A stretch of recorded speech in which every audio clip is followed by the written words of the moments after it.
I just laughed because I just saw an IM to say, back to hear how everything is worse today. Love you, Sam. The news is bleak, folks, and it's going to be that way for a while, but it's Friday, trying to have a little bit of fun.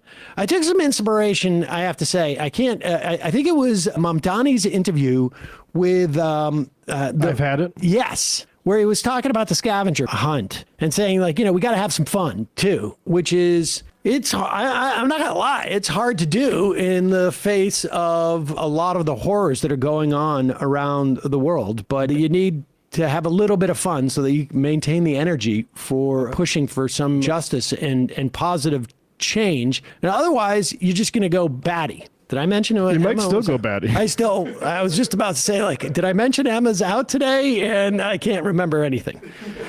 We've been told for a while from economists that it's going to take a while to start to see the job losses and the hit the economy is going to take and the inflation as the tariffs sort of work their way through the system. This past month, we got data, I think it was 2 days ago, saying that our imports and exports were up a little bit. And that suggests that the stuff that U.S. retailers, wholesalers had bought, importers essentially, had bought in the early months of the Trump administration in anticipation of a possible tariff regime and had been stored in warehouses, has started to run out. And now they're having to import more stuff. And so we're going to see the impact on inflation, I'm convinced, over the next couple of weeks, next couple of months. And now we're also seeing the impact of the tariffs on job losses and even all the deportations. It's counterintuitive. The deportation regime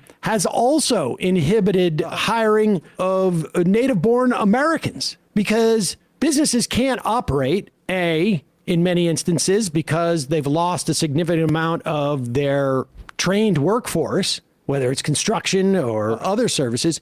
They've also lost a considerable amount of their customer base in many instances. And so we're looking at all sorts of job losses. The youth unemployment is up and black unemployment is up 7.5%. It's the highest since October of 2021. And it both shows that, supposedly the immigration roundup is not going to help young people and black people in the workforce. But black job numbers, they tend to be sort of the canary in the coal mine, if you will. It's always black people, and I'm sure it's not because there's any systemic racism in this country or that black people are in any way structurally disadvantaged in our workforce, but black people always tend to be on the front edge of job losses. Repeat of the financial crisis. Yeah, exactly. Here is Fox Business News actually having to admit that. Now, remember, the head of the Bureau of Labor Statistics was fired because of the last month's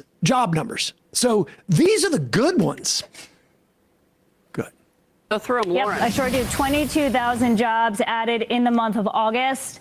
That was much less than the expectation of 75,000, guys. The July number was revised. I will get to revisions in a moment. Unemployment rate revised coming down as expected, 4.3%. So that would be higher than July's 4.2%. Again, 22,000 jobs added in August. Let me get you the revisions because this is what everybody is focused on. For June and July together, combined 21,000 jobs lower than previously reported. I'll categorize that now. So you see for June, it was revised down by 27,000, getting you to negative 13,000, and the change for July up by 6,000, getting you to 79,000. Negative jobs. Over the last 3 months, job growth has averaged 29,000. Again, way, way below what you need to keep up just with population. And outside of healthcare, all of these jobs have taken place in healthcare. Outside of healthcare, the economy has lost 26,000 jobs since May. Of course, healthcare is very much helped by tariffs because you get people who lose their businesses and then they get ill, and then there's people who get hired to take care of them. I'm being facetious. But we have an aging population, and so healthcare numbers are going to go up. The average hourly wage has increased 3.7% year over year. That's down from 4.0% rate in 2023 and 24, and it has grown just 3.5% if you annualize the last 3 months. The rate of wage growth for low-paid, non-supervisory restaurant workers has been just 3.2%, inflation rising more rapidly than that. Unemployment rate for black teens, I said black people in general, 7.5%, rose 0.3% to 7.5. The unemployment rate for black teens rose to 24.8%. That's the highest since May of 2020. May of 2020, well, we were locked down. Remember that? Job leavers were only 10.7% of the unemployed in August. And that's compared to 13.2% in 2018 and 2019 when the unemployment rate was comparable. These numbers are put together by Dean Baker.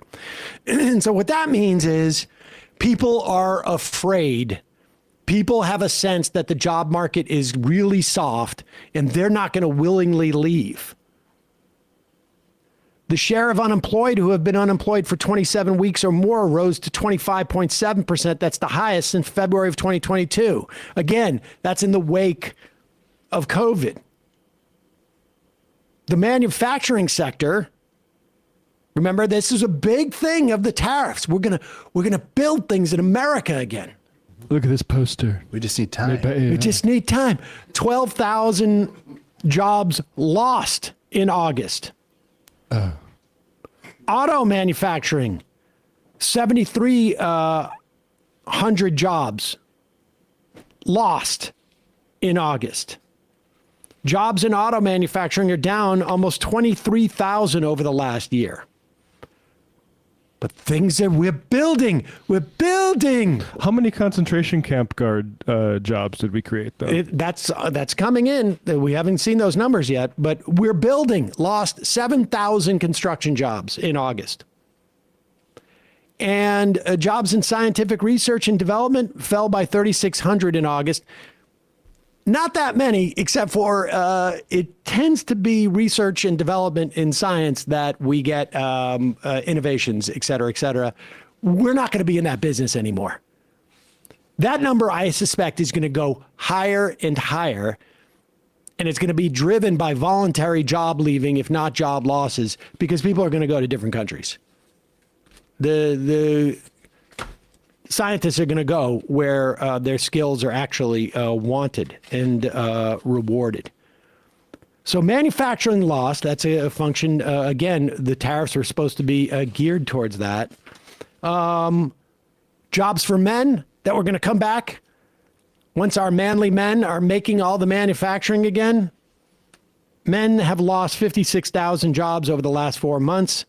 Women have gained 76% of the jobs in 2025 compared to a regular 50%.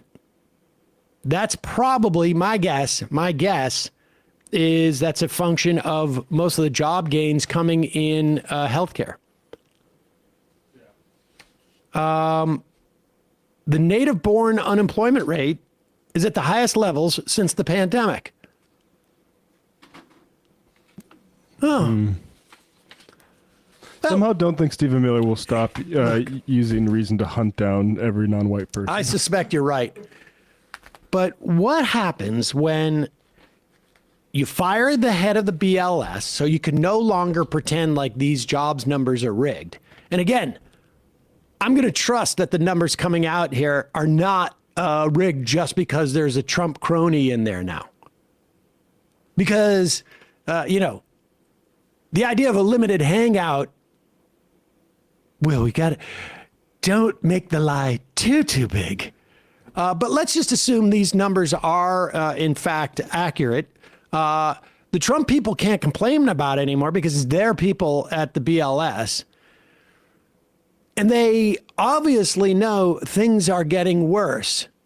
So how do you respond? Well, it's sort of like they're getting religion in the sense that, like, your reward will come to you in the next life. And here's Howard Lutnick doing his version of that. Build that. I mean, think of the employment. You look at next year's employment, it is going to explode. All these factories we're building, all the plants that are coming into America. You look at the unemployment rate numbers today, wait till a year from today. Wow, it will be amazing numbers. Well, let's talk about that. We do have that dude, now people are like, how can he be so excited? How does he maintain that? Well, because his sons just made billions of dollars on having bought up all of these tariff refund financial instruments several months ago, betting that the tariffs were going to be found to be illegal. Next year's going to look great for the Lutnicks. Oh, this dude is like, fire me now. I've cashed in. He is so excited about next year. I can't even contain myself. I'm so excited about the next year. I can't wait. Think about next year's employment. I'm thinking about this next month's rent. But incidentally, it's September. Right, exactly. So let's just give him a couple of months into next year. He's saying 6 months out. I mean, how many literally tens of hundreds of thousands of people are going to lose their jobs between now and his mystery time when we're going to get mystery explosive job growth? To make the robots that clean the And the amazing thing is, factories. like, if construction's down 7,000 people, like, where are these mystery jobs going to be created? ICE. And incidentally, we have yet to see all of those federal workers who took involuntary or voluntary, so-called retirement. Those are all people who thought they could enter into the job force in another place. So those people are going to be, at one point, filing for unemployment. I suspect that's going to be sometime around the first quarter of next year. And now we're going to probably see the Fed raise rates. I mean, I should say drop rates to deal with this unemployment. And it just increases the chances of stagflation because our economic numbers are no better than the job numbers. There'll be a little disturbance, but we're okay with that. It won't be much. Don't worry. Lutnick says it's going to be great. 2026, maybe 2027. We'll see how it looks, but one of those years is going to be great. Next year, everybody's net worth will be up $5 billion. Hey, folks, don't forget to hit the subscribe button and check out our daily show. We do it every day at 12 p.m. Eastern for about 2.5 hours. We even take phone calls. You should check that out.